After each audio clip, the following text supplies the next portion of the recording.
everybody. Welcome to John McCoy Art. If you're new to the channel, welcome. So happy you're here to join me. I'm going to be continuing teaching you guys how to draw with Learning to Draw with Fun with a Pencil. And we're in part 19, and this is an exciting part because we are going to be continuing our figure drawing learning, but this time we're going to be adding meat to the bones. We're building on the framework, and Andrew Loomis says it's a simple matter now to add the meatballs between the joints. Then just draw lines around enclosing the forms. This is drawing from the inside out. So the past few lessons we've been building skeletons, and now we're going to be adding the meat to them. So that'll be kind of fun. There's our logo. John McCoy Art. Welcome if you're new to the channel. I am a professional illustrator based in Cincinnati, Ohio. I have 10 plus years of experience creating murals, artworks, paintings, portraits, pet portraits, people portraits for business and private clients. And I'm so excited that you're here. I also have experience teaching at the Art Academy of Cincinnati, community education courses in painting, and some mural classes and courses teaching all grade levels at St. Aloysius Gonzaga Grade School and Oldenburg Academy High School, the art of mural making. So here we go, building on the framework. It's a simple matter now to add the meatballs between the joints, then just draw lines around enclosing the form. This is drawing from the inside out. So basically, we have the original form, jump in there. This is the basic head, and then we have the neck, the chest ball, and then the shoulders, and then we have the pelvis box, as Andrew Loomis says. Really just pads for the hands. And then we have these inward facing upper leg joints, the knees, and the lower legs. So there we go. That is what we've been learning, basically, very roughed in. But now we'll draw this guy right here. This is where it becomes a little more realistic. So we still have that midline, which is something we've been practicing almost since, well, pretty much day one on these lessons. So we have a little bit more of a realism here in this second character, following the rules of the Loomis head, combined pretty much with the divided ball and plane method for the head. That's where we're getting that form out of. And then we have this little neck piece, and we draw that chest ball. We draw the midline and the Y. And now he's starting to draw this pectoralis major line that goes across here, showing the pecs. The shoulders, we start like this, and then we'll draw like this guy first, and then add the meat over it. So first, we have these lines, like so. Drawing off the second one, really just drawing the lines underneath first so you can see that. Still have these hand pads, like that. And then we have the spine coming out of the bottom here. And we have the pelvis box. And then we have these joints, just like the first one. And then we have these guys going out like that. And the feet pads. Now, to distinguish this, I'll use this blue to show what we do on top of that. So basically, he is drawing the bicep up here as a ball, like a meatball, like he said. And then we have these little balls here added there to the top of the arm. And right now we're just adding the meatballs between the joints, following the placement of where he's put it. You'll notice that these meatballs occur closer to the tops of the joints. And what I mean by that is the bicep occurs close to the shoulder, the meatball that is, and then the forearm meatball occurs close to the elbow. You see what I'm saying?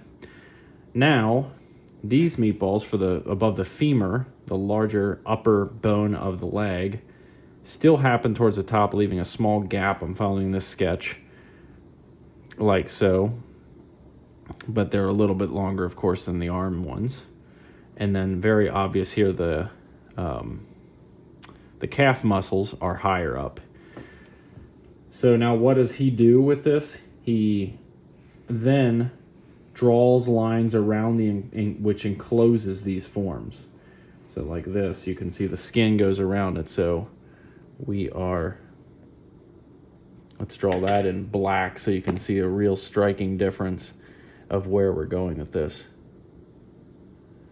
So the skin forms wrap around the meatballs as well as the ball and joints of these characters, building basically the skin above these forms. And like Andrew Loomis says, this is drawing from the inside out. We started with the skeleton, then we draw the meatballs in the proper places, and then we draw the skin which encloses these forms. And notice how the placement of the meatball right here is important to be correct on, because it creates the wrist thinner, which happens in real life. So this part of the arm is thicker than down here, and it goes down just like this. And then we connect these by filling them in, like he says.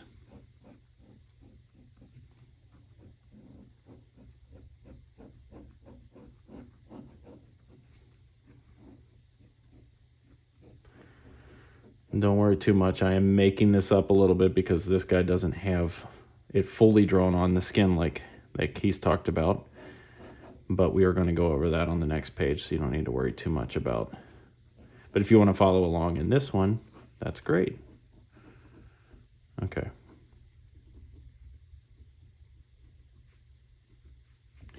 All right. Let us move on. He's showing these very nicely drawn anatomical figures. And it says, this is the same as one of these guys, showing how much like the seriously drawn figure the little fellow really is. So this guy is very, very similar to these very well developed anatomical drawings. All right. So you don't need to jump into that just yet. You probably should go over these forms first. He's just showing that we're getting there. We're advancing quite a bit based off of what started out to be a rather seemingly cartoony approach. Now we're developing a lot of theories and principles and forms and fundamentals that factor into the more serious figure drawing, which is a very good thing to learn. I hope you guys are enjoying this process. If you have any questions or doubts or things you're curious about or things you not quite understanding, let me know in the comments and I'm happy to help. That's one of the cool things about these videos, is that we can go over these topics and then you guys can pinpoint a particular part that's maybe not working out well for you or is working out really well. Share those success stories as well. That will bring a lot of fullness and balance to this experience for the community that we share here. If you're new, I would encourage you to like, subscribe, and share because it will open the gateway for you experiencing really cool videos that I'm creating and being notified about that, but then also this opportunity for you to share with your family and friends and your loved ones. So here, let's go over the top one here. Let's talk about what he does here. This is a very good one to go over. So we're going to start on the left. This is basically what we're learning here. The male and the female, starting what we just did on this previous page, roughed out here, going from here to here, is basically what we're going to do. Only this is where you're getting a really nice step-by-step, which we've done since the beginning of this book, as the step-by-step approach, showing how we build in layers when drawing. So I'm going to build all the layers over top of each other. He's drawn 3 different drawings to show how those layers build. Right now, I'm just giving myself some page room to work to make sure I don't go outside the bounds too much, giving myself a guideline there so that I can lay out this figure. So we'll start with the head here. This is all the same stuff we've been learning for a while now in the last few videos. You have the head ball, the chest ball, the spine wrapping around. Then we have this pelvis box. We're drawing the man right now. And then we put the shoulders in there like so. And this arm wraps across the front, putting the elbow in there, and then the pad of the hand. This arm goes behind, is occluded a little bit by the rest of the figure, but it's just kind of roughed in there, so you don't need to worry about it too much. Just get the general gist of it and follow along with what Andrew Loomis has already drawn. And then he's drawn this. This is nice. I like to see this curving line because it shows he's making the same kind of measurements I'm making. And a lot of times I do that in order to place things and align things. So he's saying the knee is here. And then in this case, the knee is also here. It shows the symmetry. In this case, the figure is looking this way. So we have that angle looking off in that direction. And then he has roughed in these bottom legs as well with the pads of the feet, which sometimes don't always look just like pads. Sometimes they have a slight suggestion of more three-dimensional shape. Okay, so what shall we do next? Let's do the light blue and then go over the dark blue. So this is light blue on the right, dark blue on the left. We'll start off with this one with the light blue. And really he's just building upon the previous one, putting in those little eyes there, the nose, the mouth, these eyebrows, which are roughed in there. There's a little bit of an indication of hair, these ears. I would say that this is kind of a combination of everything we've learned as far as the heads go. This is not quite a replica of the divided ball and plane method, and it's not quite a replica of the Bloch head, the Bloch ball head. It's actually more of just a culmination of everything we've learned up until this point, which is good. So we're drawing those features. He's turned the neck into a cylinder, basically, adding thickness to it. And then we are drawing in these axes over the chest ball. He has not really added any volume to that yet, but he is adding volume to the thighs and to the calf muscles. So just kind of follow along as best you can here, looking at his drawing, but at the same time, picture the three-dimensionality of the human form. I mean, we all have bodies and we all see each other in the mirror. We see our own reflection in the mirror and we understand based off of experience that there's a thickness to our arms and our legs and our head and so forth. And that thickness does follow rules. And these are what Andrew Loomis has placed into an understandable system that's easy to navigate, understanding that where the bulk happens, and he says the meatballs on the previous page, where they happen, how close they happen to the joints, like the bicep, like I said, is higher up towards the shoulder and the forearm higher up towards the elbow. And he has not drawn the envelope or the skin around this figure yet, but he's getting there. Here he's drawn a sphere or a ball to represent the heel, and then two shapes that are kind of like showing form here to show the bottom of the foot and a little bit of a toe there, indication of a toe there. And now we have it. This is the second pass. Now we move on to the third pass with a darker blue. You don't have to follow exactly the colors I'm using, but just keep in mind that you want to build from light to dark, and you want to use more of a permanent or more striking final pass, ink or color. So here we go with the third pass.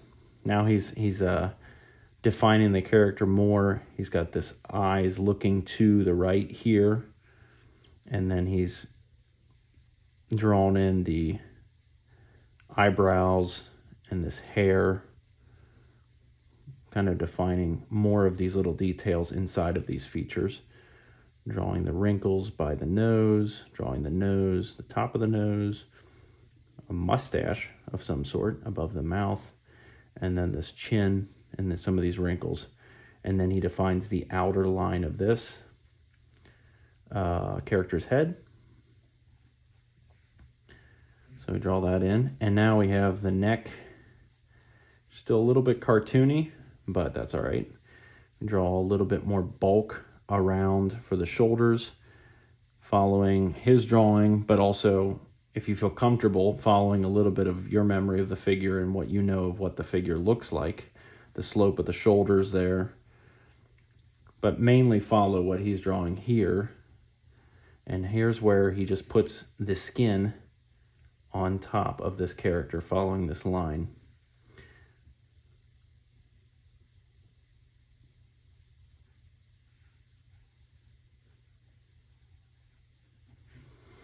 And then we have that little bit of a chest, indication of a chest there. And then the form of the rib cage, but then the skin goes down here like so. And we have the indication of the character's abdominals there. And then we've given this character dignity by giving him a little bathing suit, which we can shade in here. And then we have the legs with the little indication of the kneecap there and the calf muscle. Notice how, like I said in the beginning, it's really important to note where the meatballs occur, how close they are to the knee versus down here, which the same thing repeats in the forearm and the bottom of the lower leg, in that the wrist and near the ankle get thinner and most of the muscle occurs in the higher part of the joint. Same thing is sort of echoed in the upper arm with the bicep as well as the thigh. However, the thigh is longer. So just follow along with what he's drawing, but keep note of the placements, and it's okay to exaggerate them a little bit for the sake of understanding where they fall. Here he's just kind of drawn in this rough indication of a hand behind the character's leg, their right leg. We have this leg coming out here, and then we have that leg coming down. And here we have the top of the foot with an indication of a toe at this point, which is pretty cool to see that detail coming in. So there we go. We have that character. That's the male character. Now we're going to draw the female character. Same principle, however. Okay, so at first he says it's going to be real fun creating little frames, then building up the figures. It is pretty fun because it's cool that you can understand where things happen, where these meatballs occur, and at the same time being guided by your underlying skeleton. So you can focus on drawing the features like the kneecap, the calf, the thigh, the features of the foot itself, the toes, the ball of the feet, the heel, the ankle even, which he has kind of indicated there. You can focus on all that without worrying about what their placement overall, because you've already drawn the skeleton out, which is how this layered approach works, and it's really helpful. So now we're going to draw the female character, and Andrew Loomis says, note for girls, we turn the pelvis block upside down, basically turn the block over. And you can see that that's what has occurred here. The pelvis block or box is facing in more of a V shape for the male and the reverse for the female. So that's what he's saying as far as his technique. Now we'll let the camera help us. Okay, so we'll start with this one, and we'll draw in a rough head shape with that midline to show the angle of the face. Then we have the neck coming down. We're starting with the basic shapes. Chest ball here, a smaller chest ball than the male chest ball. And then we have an indication of the breasts here and the midline of the chest following down, but we still have the V of the rib cage like so, and the spine in this way. And now we are turning upside down, like we said, the pelvis block. So it's creating more of this mountain type shape than it is the V shape, which we saw with the male figure. Make sure we draw that midline like so. And then here we are just indicating the rough pose with the foot pads there, the rough pose of the character, and then these foot pads here. And now here we can draw the shoulders and the upper arm, elbow, forearm, and the hand pad. And this feature with the girl resting her arm on her hip, which is a common pose. So now we've finished the first pass. We're going to draw the middle pass, and we'll just follow suit with the same colors that we were working with before. Light blue first and then dark blue. Okay, so in the second one, he has developed the face a lot. It seems like we're making a leap here based off of the previous one, but that's okay. We'll work through it carefully. So first he has an indication of the eyeballs on either side, the symmetry of that midline. And we have a little indication of these eyebrows above that. He's went ahead and drawn the eyes looking to the side, which taken some liberties here because he didn't do that in the male version in the middle step, but that's all right. Now he's got an indication of the nose and a little bit of like a lipstick applied lips here because they're very dark, but we've just drawn in that. And then we have the ears, and then the hair does a lot of the talking here. We have a lot of hair on this character. And now we draw in a little bit of indication of the neck. And remember, in this second pass, we're not drawing the skin on the character. We're just drawing here the biceps occurring close to the shoulder, the biceps, and then seems as though on this side he didn't put a forearm. However, I'm going to put a forearm there because I would like to.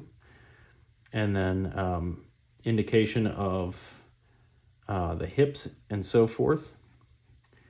The hips, I suppose they're about the same size as the male hips. It's just this shape of the pelvis does a lot of the difference that we're looking for, the differences between the male and the female. The pelvis shape changed a lot of that because the hip, if you actually compare this, is not that different than the male hip. It might be a tendency of some people or artists to want to exaggerate that completely and make the woman's hips larger. But really the pelvis shape that Andrew Loomis talked about, flipping upside down the pelvis box, does a lot of the talking there. So we don't really need to worry about the actual hip size itself, or the thigh shape is what I'm saying. The meatball for the thigh is actually about the same size as the male. Proportionally speaking, maybe that also does some of the talking. So now we'll have the calf muscle of each leg, and then it seems as though he's drawn some kind of like flip-flop or something here. So that's the second pass. Now we're going to put skin and clothes on this character. So we will, you know what, for the sake of this, I'm going to use a pen because that darker blue is getting a little unsharp, and I don't have a sharpener to grab right away. So this will serve us for the same purpose. So we'll have the little nose here, putting in these indications. We have some eyelashes. The eyes are looking to the right. There's a little things like the little eyelashes and stuff help to make it, define it more as a female character. And then we have the defining edge of the head, which is nice touch. And then we have the lips of the character, and then the defining of that chin and the jaw. A little bit of the ear showing underneath. Don't forget the eyebrows. It's an important feature. And now basically just roughing in the hair, which is, he's treated kind of a lot of the hair as just roughed in there. Some squiggly lines and so forth that say a lot. Looks like this character has like a diving cap on, or a swim cap, perhaps. And then a lot of hair here and stuff.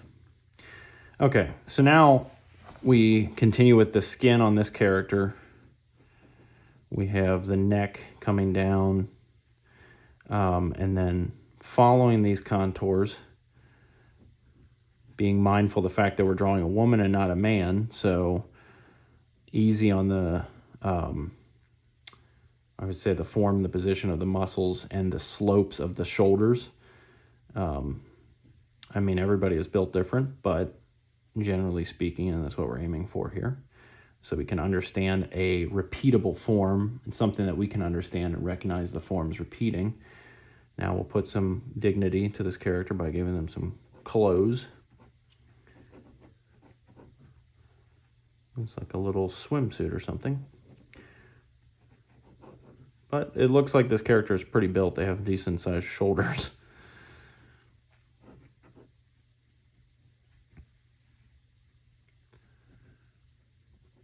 Really just being mindful of the interaction of the forms and stuff for the overall proportions, and following what Andrew Loomis has drawn is what really is going to help as far as getting the results we want of a character that looks like a female versus a male, because it is sometimes different. It's difficult to draw and to distinguish those different forms if you're going for drawing that and expressing that.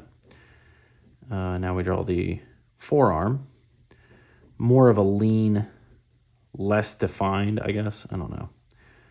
You know, like a watch band or something, and the little finger right here, like so. And now we draw the other arm. This definitely, both of these characters actually look like they were just going swimming or something.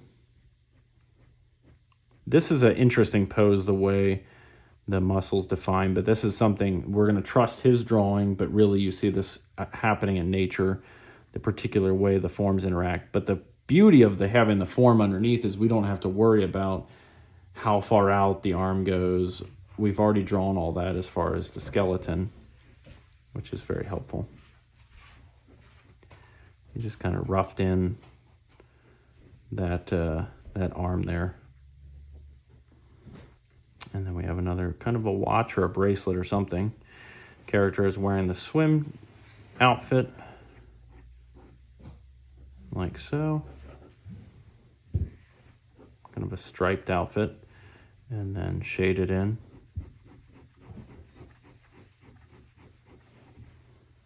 And now we have the legs. So the knee is facing inward down this way, so you can see the edge of the knee as the leg is bent out in that kind of interesting way.